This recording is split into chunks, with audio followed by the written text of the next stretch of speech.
Oke. Bagi anak-anak, Ibu mulai ya dengan pembelajarannya. Kita masuk ke tema G. Kelihatan belum PowerPoint-nya? Kelihatan, Bu. Oke, ini masih Kelihatan, banyak. Bu. Oke. Ini masih banyak Kelihatan, ya. Bu. Kelihatan, Bu. Kelihatan, Oke. Bu. Ya, silakan langsung di-mute lagi ya. Kecuali nanti kalau Ibu beri kesempatan untuk bertanya. Ini masih banyak yang belum on video ya, videonya dimatikan. Ibu tidak bisa melihat wajah-wajahnya. Kita masuk ke tema G, temanya peristiwa dalam kehidupan. Ya, Ibu lihat kompetensi dasar di tema G ini untuk yang pengetahuan itu ada 2. Yang pertama, menggali informasi penting dari teks narasi sejarah yang disajikan secara lisan dan tulis menggunakan aspek apa, di mana, kapan, siapa, mengapa, dan bagaimana. Lalu KD yang kedua, mencermati penggunaan kalimat efektif dan ejaan dalam surat undangan. Nah, ini materi. Ada 2 materi ya. Materi yang pertama teks narasi sejarah, yang kedua surat undangan. Ya.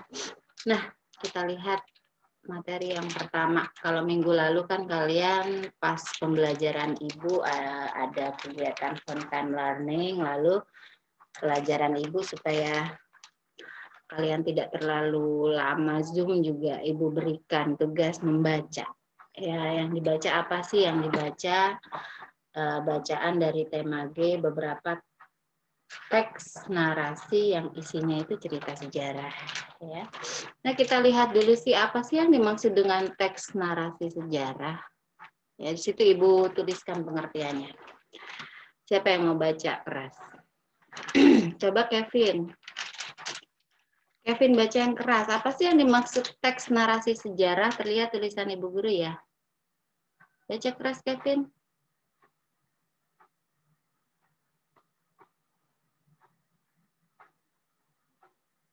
Enggak kedengeran nih kayaknya Kevin. Coba Lavi baca Lav.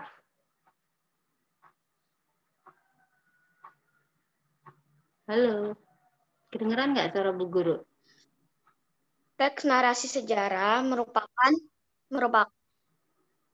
terdengaran, Bu. Ya, udah ya baca. Teks narasi sejarah adalah ya, Lavi baca. Teks narasi sejarah adalah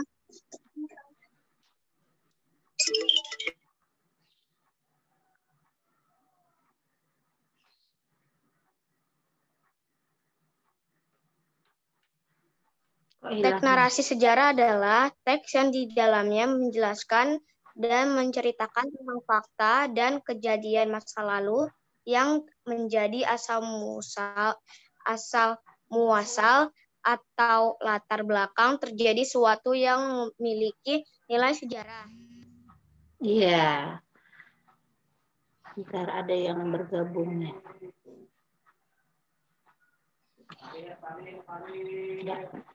Nah, ada 5 jenis teks ya atau bacaan. Narasi itu salah satunya ya. Nanti di kesempatan lain atau mungkin nanti di kelas selanjutnya akan dijelaskan beberapa jenis teks. Ada yang deskripsi, narasi, eksposisi, persuasi ya. Nah, kenapa dikatakan teks narasi? Ya, ciri-ciri dari teks narasi itu dia menceritakan suatu kisah. Ada tokohnya, ada alurnya, ya. Jadi kan kelihatan jelas di teks narasi sejarah ini. Ada tokoh-tokohnya, lalu ada alur ceritanya. Bagaimana sih sejarah masuknya bangsa Eropa di Indonesia? Ya. Jadi narasi itu ada yang narasi fiksi, ada yang narasi non fiksi. Kalau narasi fiksi itu narasi yang tidak nyata, seperti fabel, ya, dongeng, cerita legenda, ya, itu termasuk narasi fiksi. Tetapi kalau cerita sejarah itu termasuk narasi non fiksi. Karena apa? Ini merupakan kisah-kisahnya ini ya, alur ceritanya merupakan alur cerita yang nyata atau benar-benar terjadi. Ya. Maka dikatakan teks narasi. Karena apa tadi? Karena ada tokohnya, alur ceritanya, bahkan ada latarnya, penggambaran latarnya, latar suasana, latar waktu, ya, latar tempat, ya. Maka itu dikatakan teks narasi. Ya. Udah baca belum beberapa? Kemarin Ibu minta kalian baca 3 bacaan ya. Ada tentang sejarah masuknya bangsa Eropa di Indonesia, itu kaitannya sama pelajaran IPS semua. Lalu ada masa penjajahan bangsa Portugis dan masa penjajahan bangsa Belanda di halaman 12. Ya, kalau kalian nggak baca ya kalian nggak tahu. Ternyata kita itu bangsa Indonesia itu pernah dijajah oleh beberapa negara. Oh ternyata Portugis juga pernah ya Bu menyerang Indonesia atau menjajah Indonesia. Ya pernah, makanya baca itu di halaman 12. Ya bagi yang belum baca. Jelas ya, itu dia tadi kenapa dikatakan teks narasi sejarah. Kenapa pakai kata narasi, bukan kata kenapa Bu, bukan teks deskripsi sejarah atau teks eksposisi sejarah. Kenapa bukan jenis bacaan yang lain? Akan teks narasi karena ada penggambaran tokoh, alur, latar ya, maka dinamakan narasi. Narasi non-fiksi. Udah jelas kalau tentang teks narasi sejarah, ada yang mau tanya? Habis ini masuk ke yang kedua, yaitu surat undangan. Gampangnya, nanti Ibu tanya-tanya deh, Mas, apa sih yang terdapat dalam bacaan yang udah kalian baca. Karena kemarin Ibu kasih tugasnya kalian untuk membaca. Ya. Nah, yang kedua ini materi kita di buku tema G, yaitu surat undangan. Ya, apa sih yang dimaksud dengan surat undangan? Dibaca yang keras. Ayo, siapa ya yang kelihatan di sini? Joanna, ya Joanna dibaca yang keras. Pengertian dari surat undangan. Surat undangan adalah surat pemberitahuan yang dikirim kepada pihak lain agar pihak lain yang dimaksud datang pada waktu, tempat, acara, atau keperluan yang telah ditentukan Surat undangan ini biasanya dibuat dalam jumlah banyak. Iya, ya. Surat itu kan ada bermacam-macam ya, isinya ada yang isinya pemberitahuan ya, lalu ada yang isinya undangan atau mengundang ya, dari kata dasar undang. Lalu yang ada suratnya surat pribadi biasa antar individu ya, atau lain sebagainya. Nah sekarang yang mau kita bahas adalah surat undangan ya.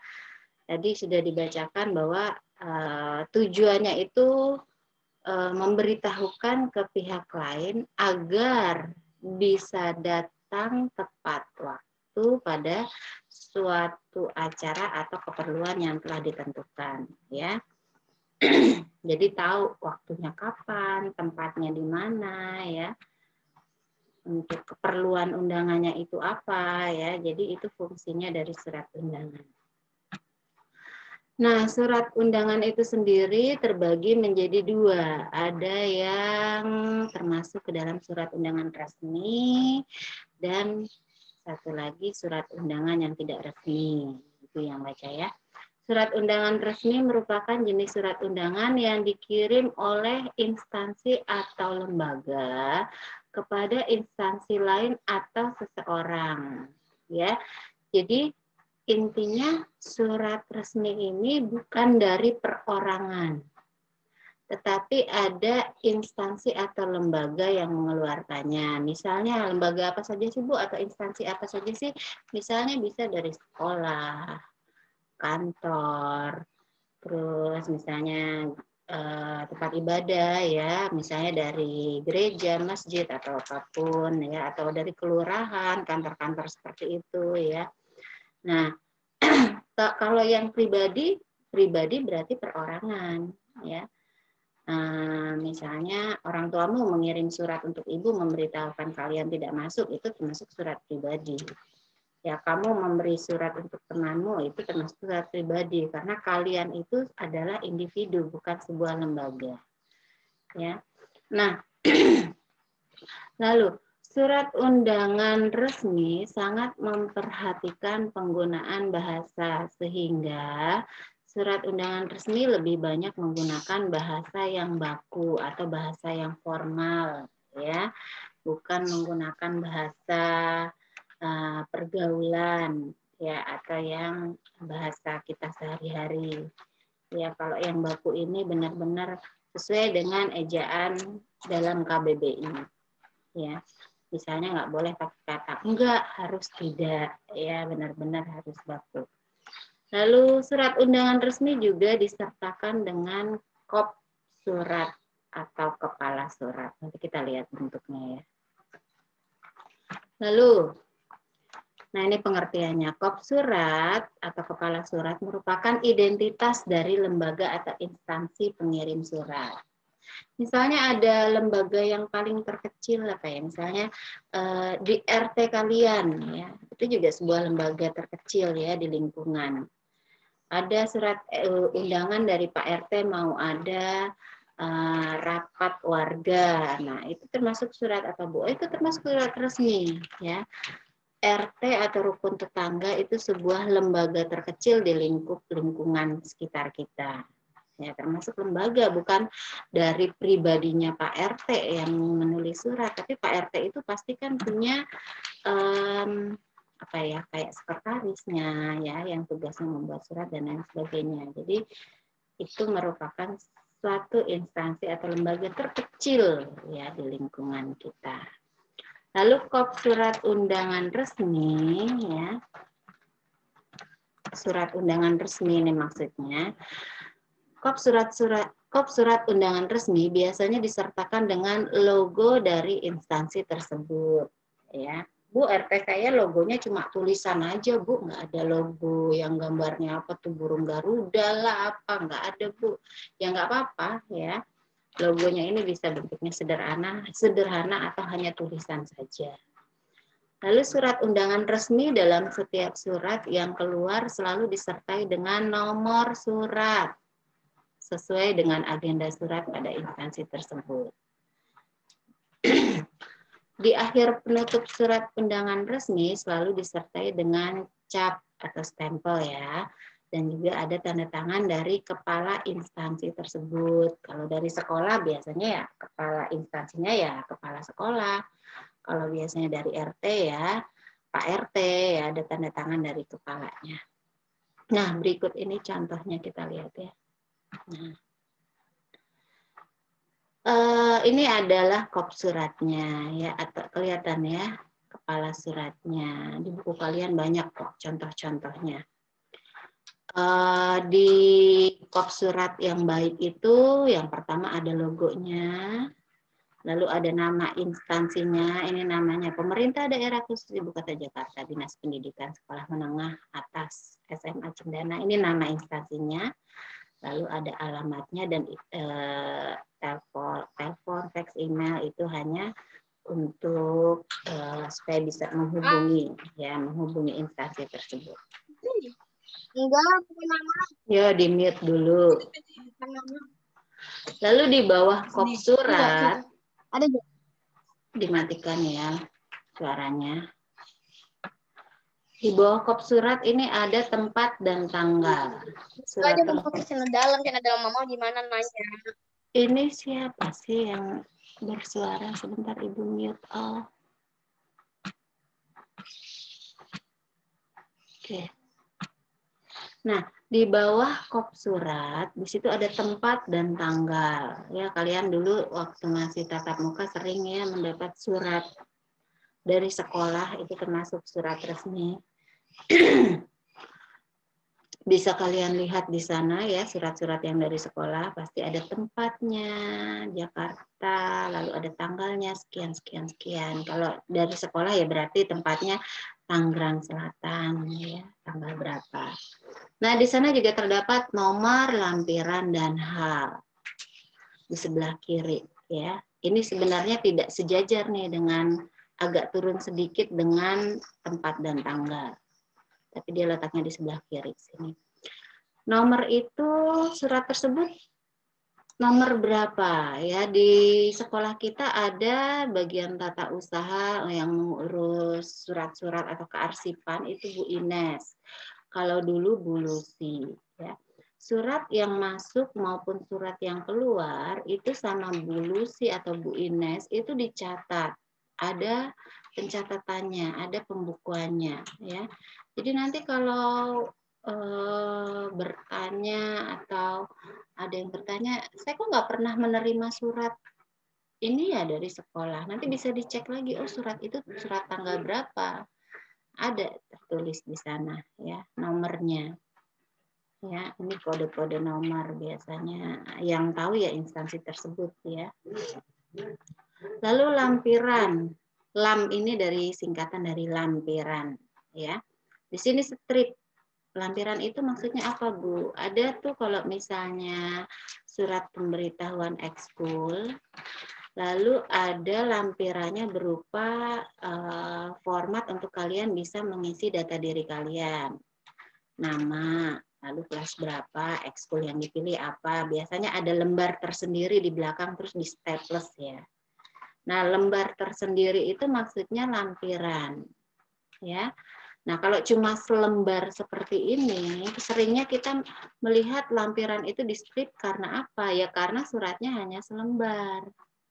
Kalau dia ada lampiran-lampirannya yang di staples jadi satu, berarti di sini lampirannya satu lembar. Oh ternyata lampirannya ada dua Bu, yang harus diisi 2 lembar.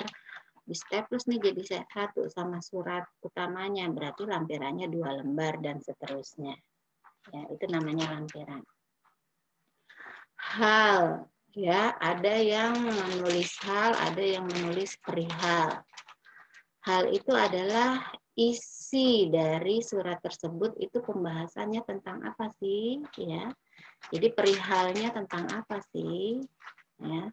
Jadi halnya atau perihalnya isi dari surat ini adalah tentang rapat wali murid. Ya.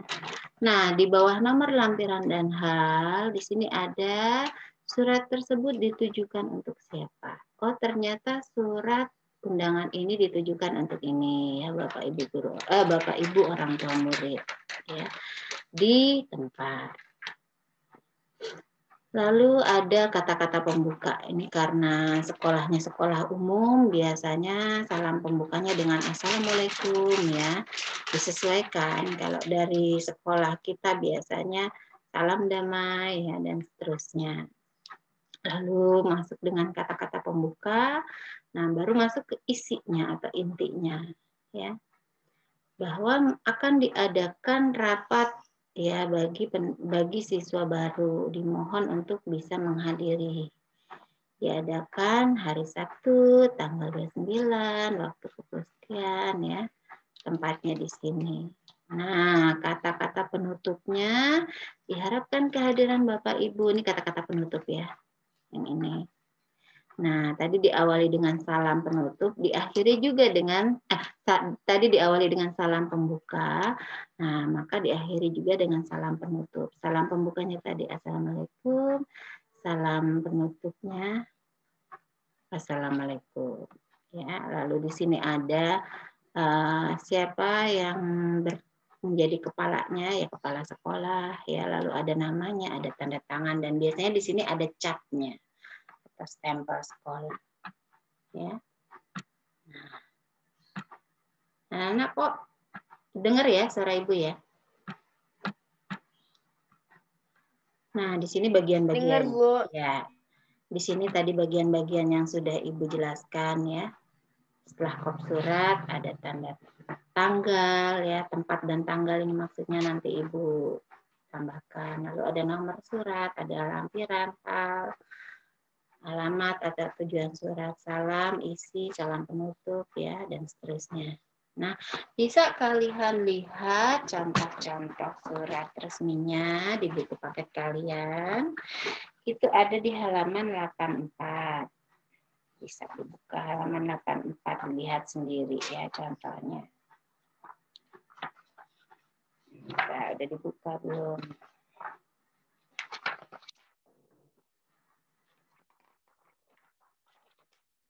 Ya. 84 itu ada 2 contoh surat resmi ya. Surat resmi yang di bagian kiri itu surat resmi yang dikeluarkan oleh RT 8 RW 23. Simak ya, sudah disimak ya. Tentang undangan rapat warga. Isinya ada membahas tentang apa itu? Sosialisasi pembangunan, lalu sosialisasi tabungan, peresmian pos, persiapan kegiatan 17-an. Lalu di sebelah kanan ada surat resmi yang dikeluarkan oleh Sekolah Dasar Anak Bangsa. Lalu ada lagi di halaman 85 sudah ya, 103 juga ada. Semalam Ibu lihat-lihat ya. Nah, 103 ini dijelaskan. Tadi sudah Ibu jelaskan ya. Dijelaskan bagian-bagiannya. Ya. Mulai dari kop surat sampai bawah. Oh ya, di contoh halaman 103 itu ada tembusannya. Apa sih Bu maksud dari tembusan? Ya, jadi maksudnya Ibu Uri membuat surat sebagai kepala sekolah yang akan dibagikan ke orang tua murid. Lalu di bawah sini ya seperti di buku kalian halaman 103, ternyata di bawah sini ada tembusannya. Maksud dari tembusan itu apa Bu?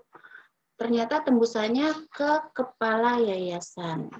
Ya, karena di atasnya Ibu Uri ada lagi kepala yayasan. Ya, lalu itu tembusan 1. Ada lagi tembusannya ternyata 2. 1 kepala yayasan, 2 kepala dinas misalnya. Nah, berarti maksud tembusan ini Ibu Uri tidak perlu membuat beberapa surat yang isinya sama, tetapi untuk orang tua murid, untuk kepala dinas, untuk kepala yayasan, tidak. Cukup buatnya 1 surat saja, ya. Tetapi dengan kata tembusan tadi, berarti surat itu sudah bisa juga atau dikirim juga ke kepala yayasan dan dikirim juga ke kepala dinas. Itu maksud dari tembusannya, ya. Jadi kalau bikin surat lagi, itu kan berarti nomornya harus berbeda, walaupun isi suratnya sama. Ya. Untuk apa buat surat yang berbeda-beda sehingga nomornya nanti di arsipnya Bu Ines banyak. Ada misalnya nomor 205 untuk orang tua murid, 206 untuk kepala dinas, 207 untuk kepala yayasan. Padahal isinya semua sama. Nah, maka nggak perlu dibuat seperti itu. Buat saja kata tembusan di bawah sini. Ya, itu maksud dari tembusan seperti pada contoh halaman 103. Ya. Nah, lalu ada lagi salah satu contoh surat resmi lagi, satu lagi di halaman 107. 107 itu dari pemerintah daerah Kabupaten Rembang, Dinas Pendidikan, UPT Dinas Pendidikan. Ya, nah jelas ya anak-anak. Lanjut lagi, Zoom kita terbatas waktunya. Nah ini surat resmi tadi sudah Ibu jelaskan, semoga jelas ya. Ibu yakin kalian nih mengerti mudah-mudahan. Nah sekarang surat undangan yang kedua yaitu surat undangan yang tidak resmi. Kenapa tidak resmi? Karena tadi yang sudah Ibu jelaskan dikeluarkannya bukan oleh suatu lembaga tetapi oleh perorangan atau individu. Ya, ini Ibu bacakan biar cepat. Surat undangan tidak resmi lebih umum dikirim antar personal atau individu. Sifat surat ini tidak resmi sehingga bahasa yang digunakan dalam jenis surat ini juga tidak memperhatikan kaidah berbahasa. Karena sifatnya yang tidak resmi memungkinkan bahasa yang digunakan lebih akrab dan juga terkesan tidak kaku. Ya, ini contohnya yang paling umum. Ya, surat undangan ulang tahun. Hai teman-teman, ya. Hai ini bukan bahasa resmi ya, bukan bahasa baku. Lalu datang ya ke acara ulang tahunku yang ke-6. Nah, ini contoh surat undangan ulang tahun. Bisa kalian lihat contohnya pada buku paket halaman 85. 85 tadi ada ya, surat undangan pernikahan. Ya, surat undangan pernikahan ada di halaman 85. The Wedding, Tuti dan Yogi. Ya, itu termasuk surat tidak resmi ya, Bu? Iya, kan yang mengeluarkan perorangan individu si calon pengantin tadi. Ya. Lalu ada yang di bawahnya itu surat undangan tidak resmi. Bu, dikatakan surat undangan setengah resmi itu, Bu, yang the wedding maksudnya bagaimana, Bu? Ya. Setengah resmi itu sebenarnya surat tidak resmi karena yang mengeluarkan pribadi atau individu. Tetapi kenapa dikatakan setengah resmi? Karena bahasa yang digunakan itu bahasa yang baku. Ya. Nggak mungkin di surat undangan pernikahan memakai kata-kata seperti di surat undangan ulang tahun. Halo Bapak Ibu, datang ya ke pernikahan kami. Nggak mungkin kan? Ya. Maka dikatakan setengah resmi, maksudnya setengah resmi karena bahasa yang digunakan walaupun itu suratnya tidak resmi, tapi bahasa yang digunakan resmi. Ya, supaya menimbulkan efek atau kesan yang sopan. Ya. Lalu ada halaman 108. 108 itu ada lagi contoh surat undangan. Undangan perpisahan dan pentas seni. Ya. Bisa kalian lihat sendiri. Lucu-lucu bentuknya ya, gambar-gambar kartun ya. Lalu di halaman 116 ya ada undangan ulang tahun ya, lucu, ada gambar kue ulang tahunnya, ada gambar kadonya, balonnya ya. Lalu yang terakhir ada di halaman 118. Ya, ada undangan ulang tahun juga. Ya. Nah, itu dia yang Ibu jelaskan hari ini tentang teks narasi sejarah dan juga tentang surat undangan. Anak-anak, sebelum Zoom kita berakhir, mau Ibu sampaikan habis ini ada tugas ya. Tugasnya apa? Tugasnya nanti tetap Ibu sampaikan di Google Classroom ya.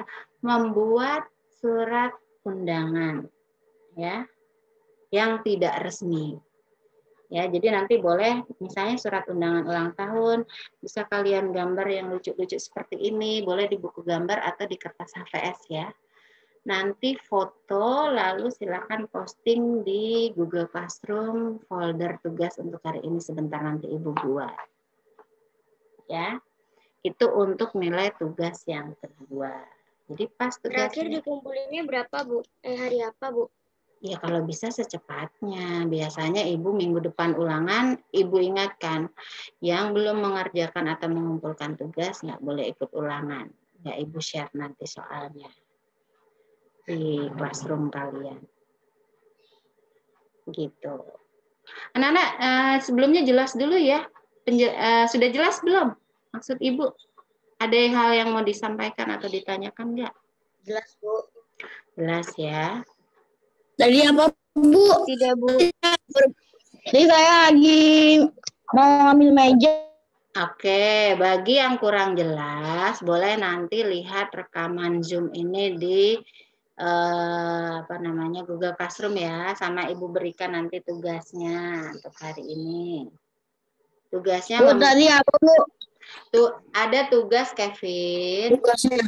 Tugasnya nanti sebentar. Tunggu aja sabar ya, karena kalau selesai Zoom itu biasanya seperti convert rekaman Zoom-nya itu butuh waktu ya. Apalagi kalau misalnya lebih dari 30 menit kan agak lama tuh, lebih dari 5 menit biasanya untuk menyimpan. Tunggu aja sabar. Nanti kalau sudah Ibu umumkan.